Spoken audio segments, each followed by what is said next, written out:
Hey, this is Mo, and I'm hopping on here for another n8n workflow run through. And this AI workflow will generate a LinkedIn post, both the writing and image that goes with that LinkedIn post. And I grabbed this template from Nate Herc's free school community. He's a leader in n8n, and I imported the JSON file by clicking on these three dots up here and then going to import from file. That way, the template directly into your project, and all you have to do from here is connect your APIs and make sure everything's configured correctly. So from there, let's open up the first trigger. So it looks like this is triggered from an on form submission, which then will feed this AI agent that will generate the content. Then this will prompt the image generation. Then this will generate the image, and then this node will convert the image from a base64 string to a binary file so that we can actually see it. And then that will feed into our email. And then, of course, you could also feed it into your LinkedIn if you wanted to. We're going to stick with the email. So let's start by opening up this form trigger node. And just know that you're in an inactive workflow. If you look up here, this is an inactive workflow. You could switch that to active, and then this workflow will execute automatically based on the settings that you put. But right now we're still in inactive, we're in test mode, and we will use the test URL for this, on form submission.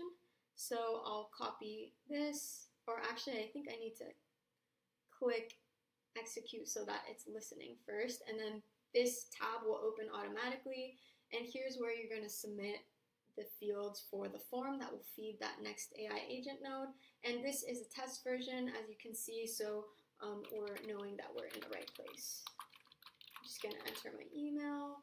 Topic of post, so this is the topic of the LinkedIn post that you want to generate. I'm just going to put social media addiction. I've felt more addicted to my phone lately, so it's top of mind. And then target audience, just put ages 18 to 45. Why not? And then I'm going to submit that.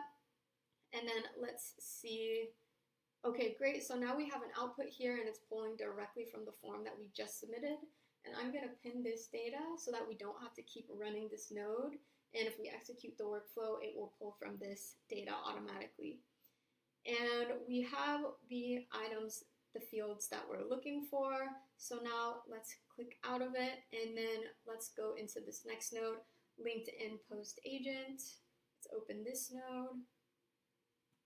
So this user message is the dynamic message that's going to feed the agent and inform next steps for what it will do. So it is pulling in the topic of the post and the target audience to help it create that written content.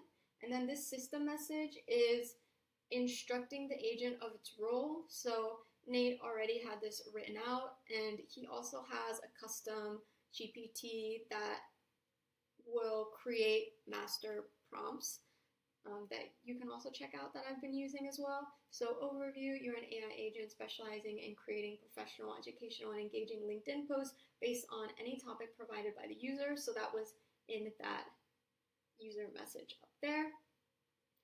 And based on your research, generate a well-instructed LinkedIn post that starts with an engaging hook, professional in tone, clear and easy to read, educational. Yeah, so this is great instructions to give. Your only output is the LinkedIn post, and then it also gave an example workflow right here so that the agent has an idea of the steps it's supposed to follow. So this is a great system message. And then from there, let's execute this. Okay, great. So this output populated. Are you addicted to your feed? You're not alone. Recent data shows that social media addiction is prevalent among young adults. And then it has some statistics, and it's saying platforms that are most addictive, and it's pulling based on some research. And then as you can see, it cuts off here. So if you view it in table format, you'll be able to see the whole. Okay, great. And I see we have some hashtags, which was specified in the system message, which was create hashtags. So great, okay, we have what we were looking for from this node, and as you can see, it executed successfully. So the reason that this agent is connected to Tavily right here, and let's click in here and see the configuration as well. So the description is simple: use this tool to search the web. This is a post method because we're feeding information to Tavily and then getting a response back.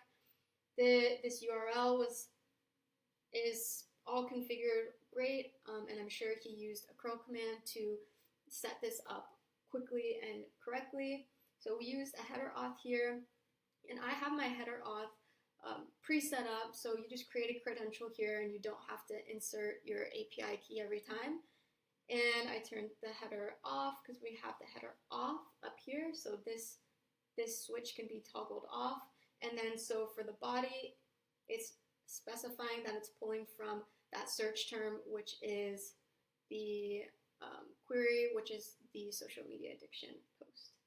So this is looking good, and it looks like it created an output to help inform this written content. The reason it needs Tavily is to pull real-time information from the internet, recent updated information, whereas LLMs are kind of fixed in time. They are trained based on data from 2023, 2024. So this is how you get real-time updates into a tool that's using an LLM. And then for this chat model, I was already pre-connected with my credential and then used GPT 4.1. This will feed into the image prompt agent, which let's open this up. So define below. So this user message is taking in this output, and then this is what the output for this is seeing based on what it created in the last node. And then the system prompt, which is the agent's role. As you can see, it's a super specific in-depth description here. You're an AI agent that transforms LinkedIn posts into visual prompt descriptions for generating graphic marketing material. So this agent is going to create a prompt to inform the next node, which will generate the image. And then as you can see, it's super specific. The result should be a marketing style graphic, not a literal scene, a hyper-realistic photo, only output the final image. And then think like a brand designer and marketing creative. Visuals may include text charts, icons, shapes, overlay, modern illustration. You can mention layout suggestions like a split screen design, header with bold title, blah, blah, blah. So yeah, this is looking good. And again, they also use an example of what this output would be. A modern flat style graphic showing a human brain connected to a mechanical gear. So really, we're understanding that the output for this should be a description to inform an image that will be created. So let's execute this step here. Okay, great. So we have an output, a bold infographic style graphic featuring two demographic silhouettes, one labeled. All right, so some statistics showing overlapping icons of TikTok, Facebook, and YouTube in the background. Are we addicted to our feeds? Okay, great. So now let's open up this image generation node. So you'll have to connect your API to OpenAI platform. And again, it looks like, so here I didn't have my header auth set up through a credential. I just copy and pasted the API right here. And then for the body content, you can define some parameters, like I'm using the GPT image 1, which is a really good image generator that OpenAI came out with in like last April, and it really created a new standard for image generation. And then the prompt, it's going to pull in that prompt that last agent created, and this is going to be dynamic, so that's why you're seeing JSON right there. And then I'm just going to keep the default size. And then with that, or I guess I can execute it in the node. So I'll click execute here. So this output is going to be a base string 64 text, so we're not going to see the image until we convert it into binary in that next. Okay, great. So it looks like this output was successful. Show data.